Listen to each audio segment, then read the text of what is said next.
তিনিচুকীয়া গাঁৱে ভূঞে অৰুণোদয় আঁচনিক লৈ জ্বলিছে ক্ষোভৰ জুই। অৰুণোদয় আঁচনিক লৈ এইবাৰ উত্তাল প্ৰতিবাদ বঞ্চিত মহিলাৰ।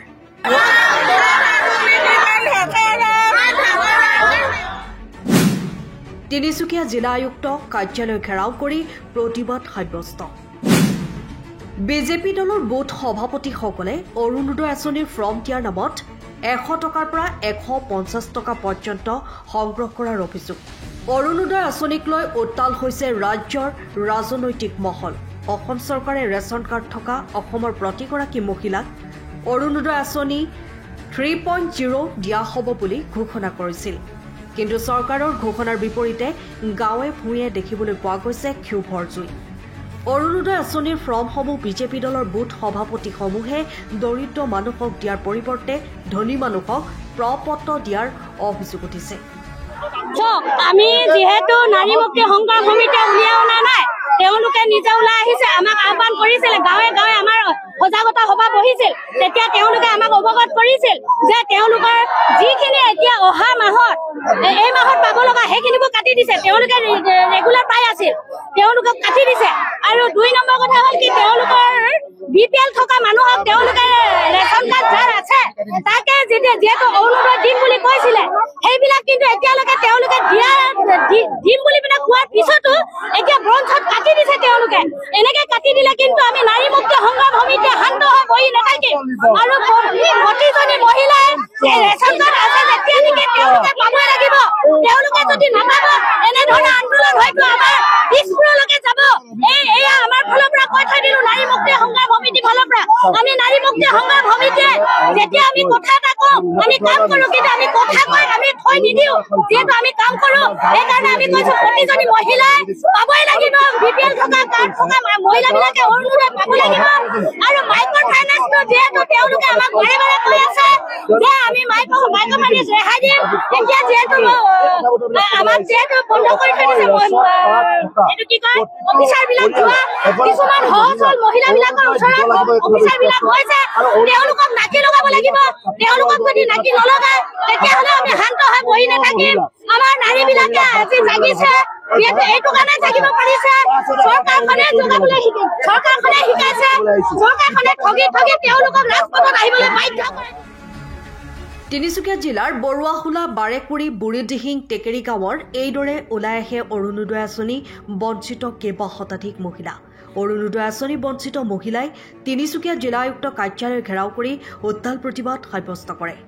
বঞ্চিত মহিলাসকলে বিজেপি দলৰ বুথ সভাপতিসকলে নিজৰ আত্মীয় কুটুম, অঙহী বঙহী তথা ধনী ব্যক্তিক আঁচনি দিয়াৰ বাবে দৰিদ্ৰ মহিলাসকলক বঞ্চিত হোৱা বুলি অভিযোগ তোলে।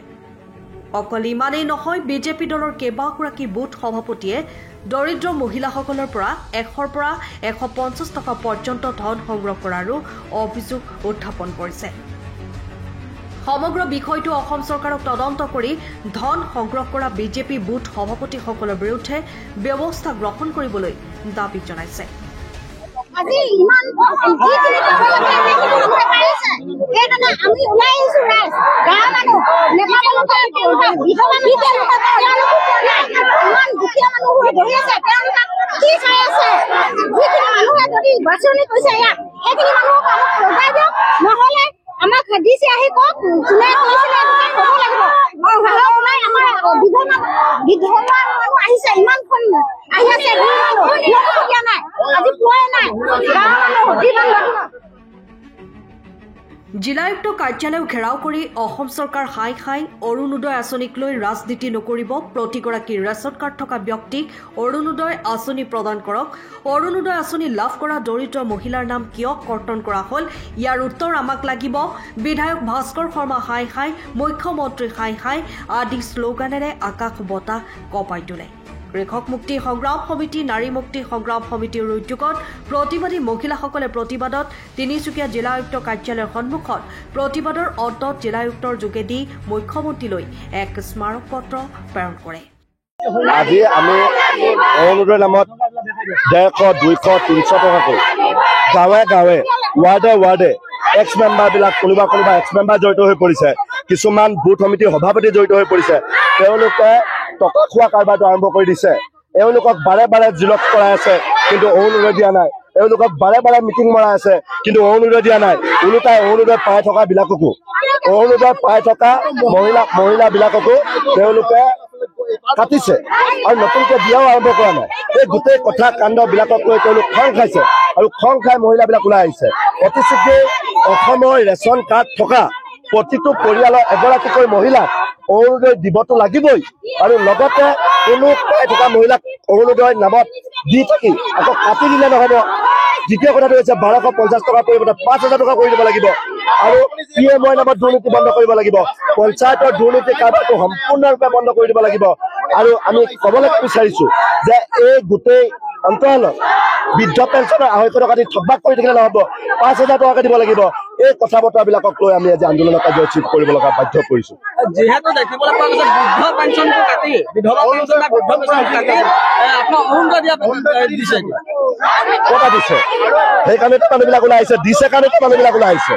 এওঁলোকৰ ডিমাণ্ড যে বৃদ্ধ পেঞ্চন প্ৰতিগৰাকী বৃদ্ধ বৃদ্ধাক দিব লাগিব, আৰু 250 টকাই নহব, 5000 টকা কৰিব লাগিব। সেই বুলি আমাৰ বৃদ্ধ বৃদ্ধাসকল ওলাই আহিছে। আৰু তেওঁলোকে অৰুণোদয় নামত এখন মিথ্যাচাৰ জাল পাতি কৰিছে।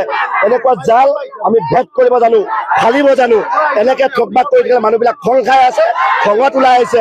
এই মানুহখিনিক আমি কোনো খা খৰচ দি উলিয়াই অনা নাই, এই মানুহখিনিক আমি কোনো গাড়ী দি ওলাই অনা নাই, এই মানুহখিনিক আমি খাবলৈ দিম বুলি উলিয়াই অনা নাই। এই মানুহখিনিয়ে নিজেই খং ক্ষোভত ওলাই আহিছে। আৰু অৰুণোদয় নামত ৰাজনীতি কৰি থাকিলে নহব। সঁচাকে অৰুণোদয় দিম বুলি দিব লাগিব, সঁচাকে বৃদ্ধ পেঞ্চন দিম বুলি দিব লাগিব। ৰেচন কাৰ্ড থকা প্ৰতিটো পৰিয়ালৰ এগৰাকীকৈ মহিলাক অৰুণোদয় দিব লাগিব। বোৱাৰীয়েকে লয় নে শাহুৱেকে লয়তো নিজৰ কথা, কিন্তু দিবতো লাগিব। এই কথা বতৰাবিলাকক লৈ আমি ক'ব লগা আহিছো। আৰু গাঁৱে গাঁৱে সাংঘাতিক ধৰণে 2 নম্বৰী হৈছে। কিছুমান বদমাচি দালাল শ্ৰেণীয়ে 150-200 টকাকৈ ঘোচ খাই আছে, তেওঁলোকক এৰেষ্ট কৰিব লাগে বুলি আমি ক'ব লগা আহিছো।